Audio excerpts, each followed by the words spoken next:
जय हिंद। नमस्कार फ्रेंड्स, ज्योति क्लासेस में आप सभी का एक बार फिर से स्वागत है। हेलो दोस्तों, कैसे हैं आप सभी? आई होप आप सभी बहुत ही अच्छे होंगे, स्वस्थ होंगे, स्टडी अपनी कंटिन्यू कर रहे होंगे।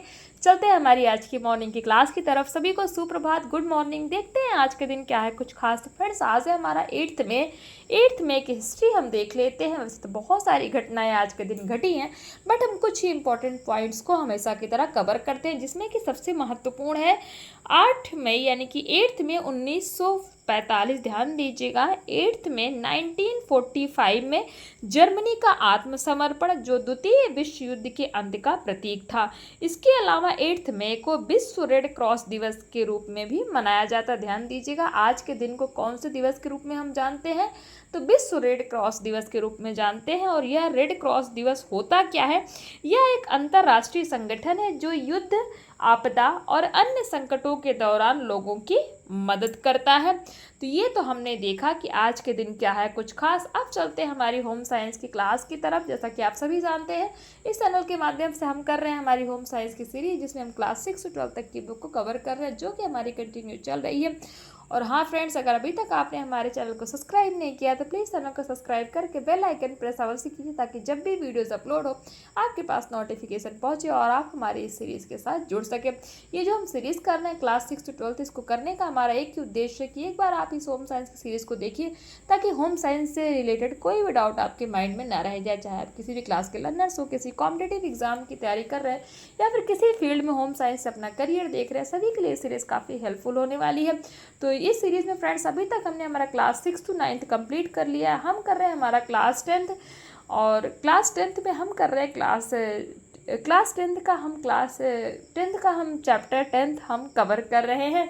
तो अगर अभी तक आपने हमारी सारी वीडियोस को नहीं देखा है, जितनी पढ़ाई अभी तक हमने की है, तो प्लीज़ प्लेलिस्ट में जाइए। वहाँ पे आपको क्लास 6 to 9 की हमने जितनी पढ़ाई की है, उन सारी ही वीडियोज़ प्रोवाइड कराई गई है। वहाँ से देख के आप वीडियोस को अपने कॉन्सेप्ट क्लियर कर सकते हैं, क्योंकि हर एक टॉपिक को हमने बहुत ही डिटेल में किया है।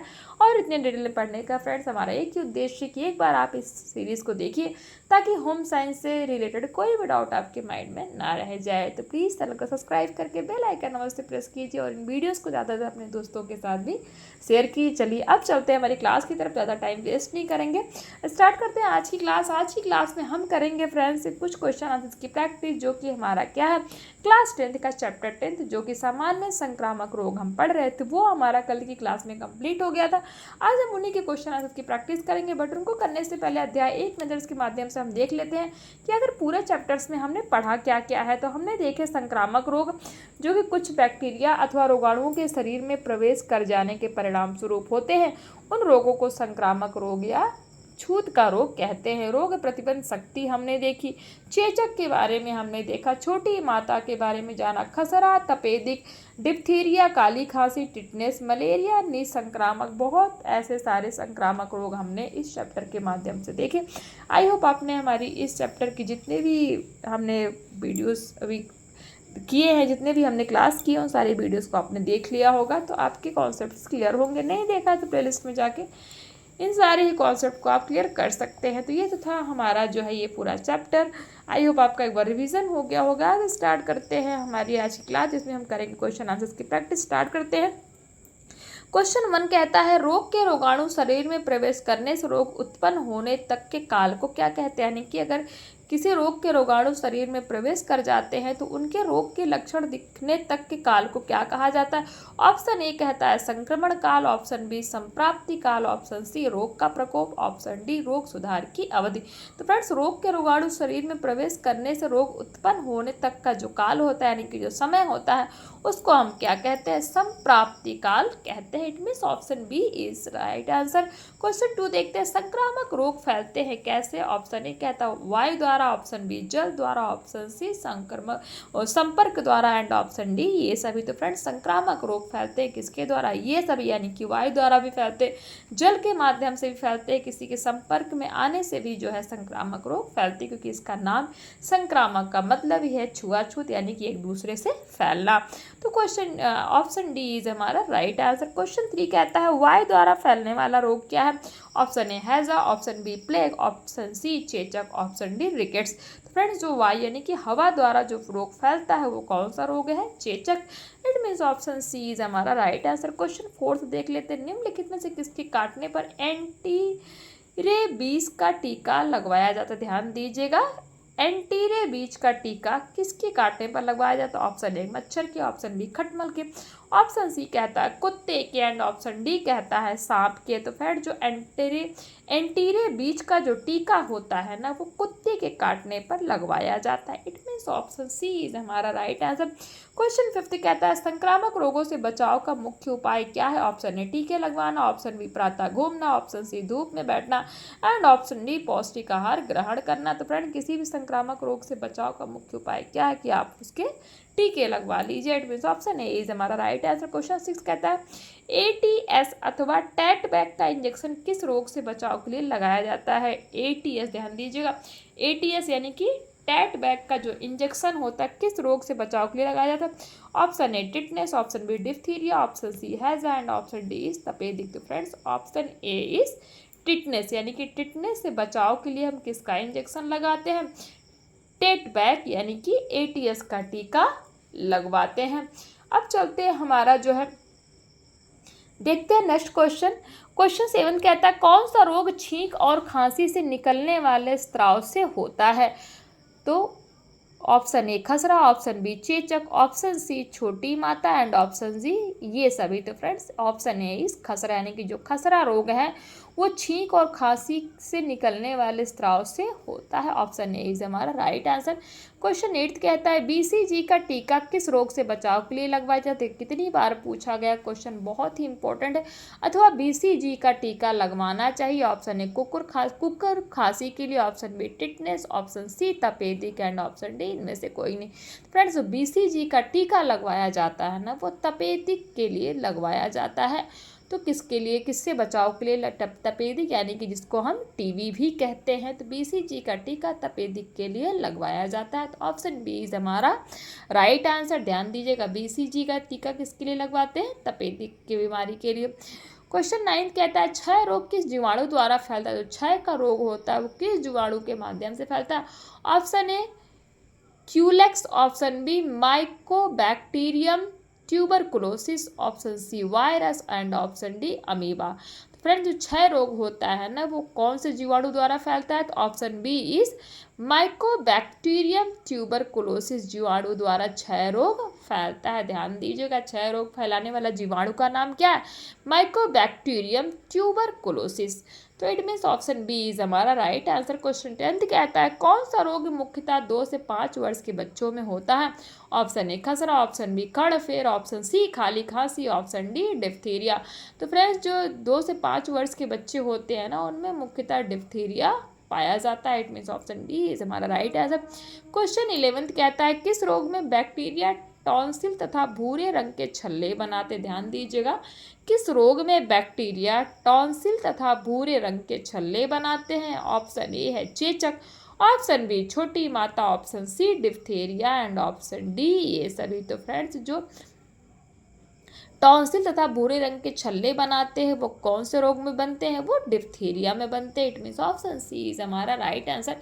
क्वेश्चन 12 है डिप्थीरिया रोग में मुख्य रूप से होता है क्या? ऑप्शन ए लार ग्रंथियों में सूजन आना, ऑप्शन बी लाल दाने निकलना, ऑप्शन सी गले में झिल्लियों का बन जाना, ऑप्शन डी उपरोक्त सभी। तो आंसर हमारा क्या हो जाए? गले में झिल्लियों का बन जाना। यानी कि जो डिप्थीरिया रोग होता है उसमें मुख्य रूप से क्या होता है? गले में झिल्लियां बन जाती हैं। तो ऑप्शन सी इज हमारा राइट आंसर।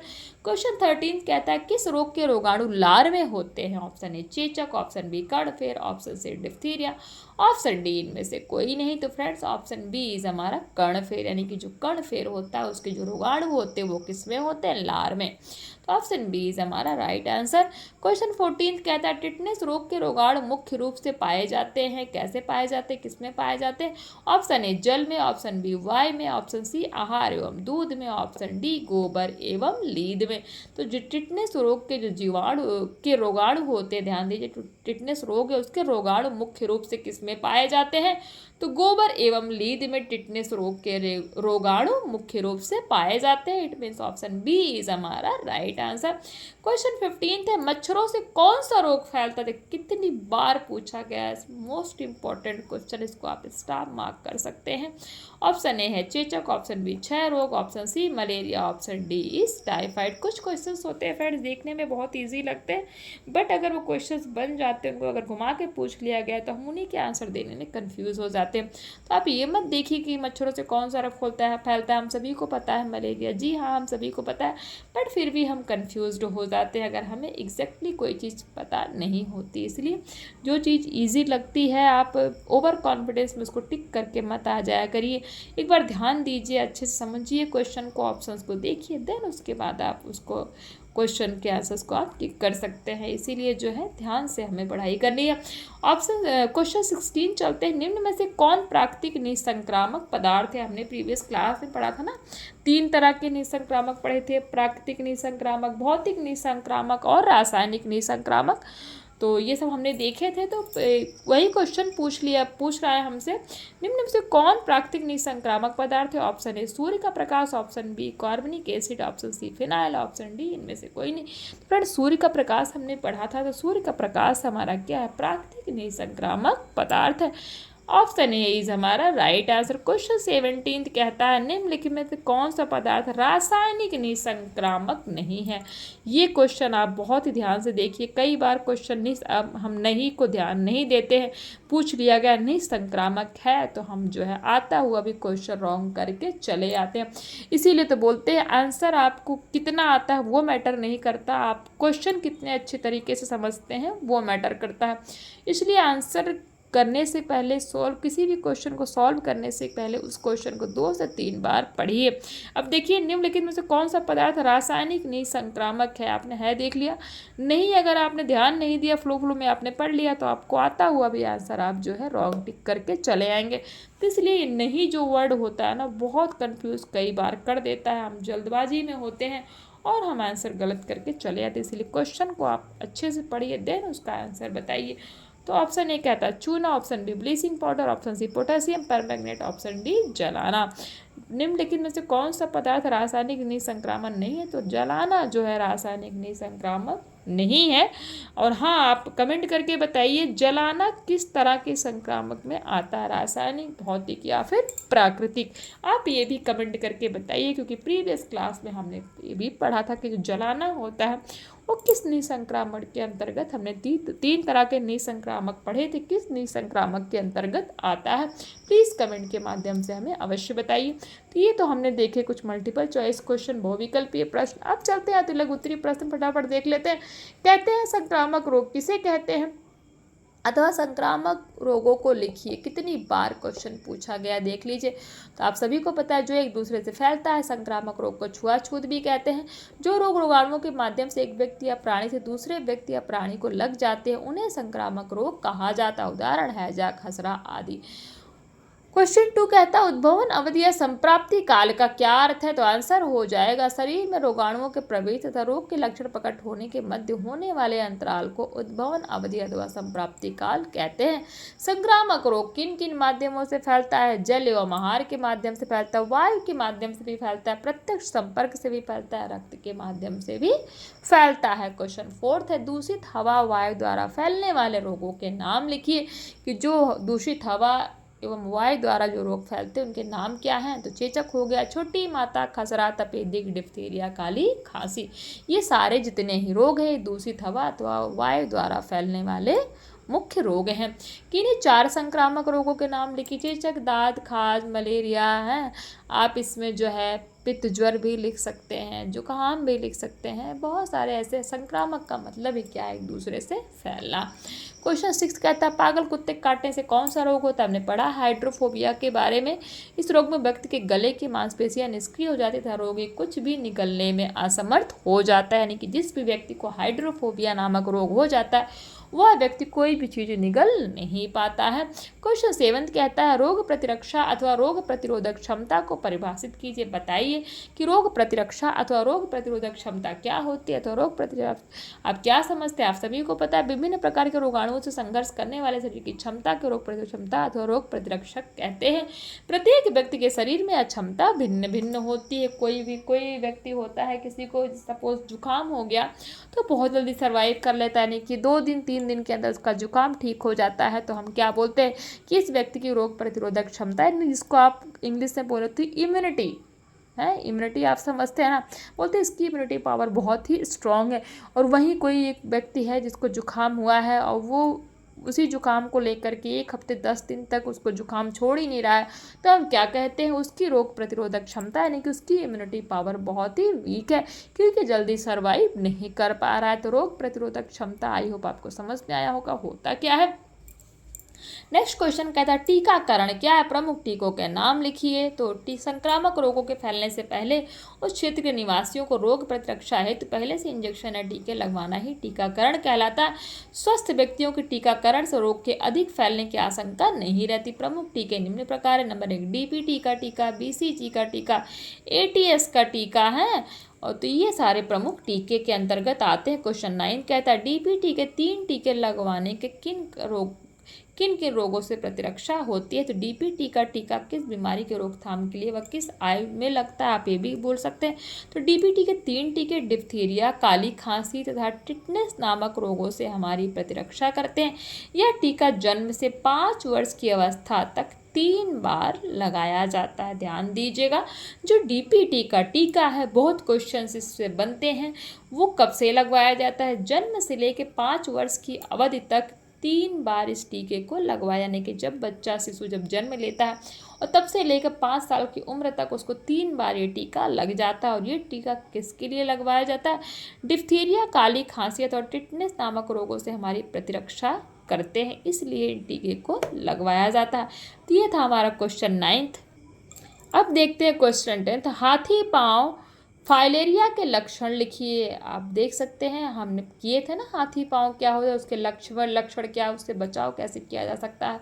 तो इसमें लिखा है इस प्रश्न के उत्तर के लिए अध्याय 10 पृष्ठ संख्या 116 पर शीर्षक हाथी पांव का अध्ययन करें, जो हमने पढ़ा था प्रीवियस क्लास में। क्वेश्चन 11 है खसरा रोग किस वायरस द्वारा फैलता है? खसरा रोग डर्मोट्रॉपिस वायरस द्वारा फैलता है। मोस्ट इंपॉर्टेंट, इसको स्टाफ मार्क कर लीजिए। जो खसरा नामक रोग होता है वो कैसे फैलता है? तो डर्मोट्रॉपिस एक वायरस होता है, इसके द्वारा खसरा नामक रोग फैलता है। तो खसरा नामक रोग फैलाने वाला वायरस का नाम बताइए, डर्मोट्रॉपिस। क्वेश्चन 12 कहता है खसरा रोग का एक लक्षण लिखिए। खसरा रोग का प्रमुख लक्षण शरीर में दानों का निकलना प्रारंभ होना, यानी कि शरीर में दाने होने लगते हैं। ये क्या है? ये खसरा रोग के प्रमुख लक्षण। वैसे तो बुखार भी आता है, जी मचलाता है, बहुत सारे लक्षण होते हैं, लेकिन इन सारों में से प्रमुख लक्षण क्या होता है? अगर खसरा किसी को होता है तो शरीर में दाने निकल आते हैं। क्वेश्चन 30 क्षय रोग का कारण लिखिए। क्षय रोग नाइक्रोबैक्टीरियम ट्यूबरकुलोसिस नामक जीवाणु के संक्रमण के कारण होता है। क्षय रोग तपेदिक से बचने के लिए कौन सा टीका लगवाना चाहिए? तो क्षय रोग तपेदिक से बचने के लिए बीसीजी का टीका लगवाना चाहिए। क्वेश्चन 15 विषाक्त भोजन से क्या तात्पर्य है? विषाक्त यानी जिसको हम दूषित भोजन कहते हैं। आप समझ सकते हैं विषाक्त भोजन क्या होता है। क्वेश्चन 18 है टिटनेस फैलाने वाले सूक्ष्म जीवाणु का नाम क्या है? इस रोग की रोकथाम के 2 उपाय लिखिए। तो टिटनेस एक विशेष प्रकार के जीवाणु क्लास्ट्रीडियम टिटेनी के शरीर में प्रवेश करने से होता है। ध्यान दीजिएगा, अगर किसी व्यक्ति को टिटनेस हो गया है तो कैसे होता है? टिटनेस एक विशेष प्रकार के जीवाणु होता है, उस जीवाणु का नाम क्या है?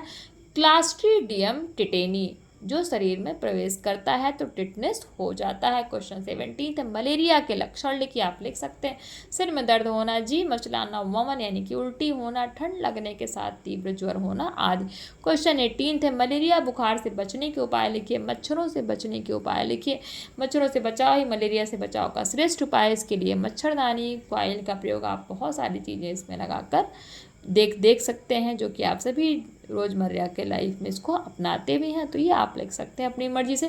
क्वेश्चन 90 थे भोजन विषाक्तता होने के कारण लिखिए। सामान्य रूप से भोजन बासी होने पर कुछ जीवाणुओं कवक आदि के समावेश से, कुछ विषैली वनस्पति के समावेश से, बिना कलई के बर्तनों में खट्टे भोज्य पदार्थों को रखने तथा कीटनाशक दवाइयों के संपर्क से विषाक्त हो जाता है। क्वेश्चन 20 कहता है कौन से जीवाणु भोजन की विषाक्तता होने के कारण है? तो साल्मोनेला, स्टेफिलोकोकई, ध्यान दीजिएगा, साल्मोनेला, स्टेफिलोकोकई समूह के जीवाणु जो होते हैं ये क्या करते हैं? भोजन को विषाक्त करते हैं। क्वेश्चन 21 कहता है निसंक्रमण तथा निसंक्रामक पदार्थों का अर्थ स्पष्ट कीजिए। तो आप बता सकते हैं रोगाणु एवं जीवाणुओं को नष्ट करने की प्रक्रिया को ही क्या कहते हैं? निसंक्रमण कहते हैं। निसंक्रमण में प्रयुक्त पदार्थ को निसंक्रामक पदार्थ कहते हैं। उदाहरण वायु, सूर्य का प्रकाश, फिनाइल, चूना आदि। तो फ्रेंड्स ये हमने देखे कुछ हमारे short answer type questions. I hope आज की जो हमने प्रश्न उत्तर की प्रैक्टिस की है वो आपको समझ में आई होंगी, क्वेश्चन अच्छे से समझ में आया होगा, हर एक कॉन्सेप्ट क्लियर हुआ होगा। मैंने पूरा का पूरा प्रयास किया है कि आपको हर एक कॉन्सेप्ट क्लियर कराया जाए।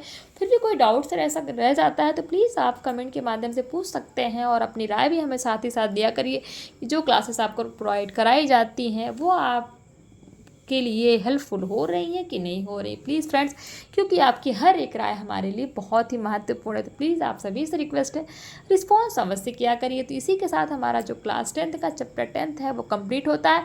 हमारी आज की इवनिंग की क्लास में हम करेंगे हमारा क्लास 10th का चैप्टर 11th। तब तक के लिए जय हिंद, नमस्कार। हंसते रहिए, मुस्कुराते रहिए, एक दूसरे की हेल्प करते रहिए। और हाँ, अगर प्लीज़ जो हमने अभी पढ़ाई की है, आप जितने भी हम क्लासेस करते हैं उसमें अगर कुछ भी आपको समझ में आता है ना, तो प्लीज़ चैनल को सब्सक्राइब करके अवश्य जाया करिए ताकि आप भी हमारे साथ जुड़ के हमारे सीरीज़ का लाभ प्राप्त कर सकें। धन्यवाद।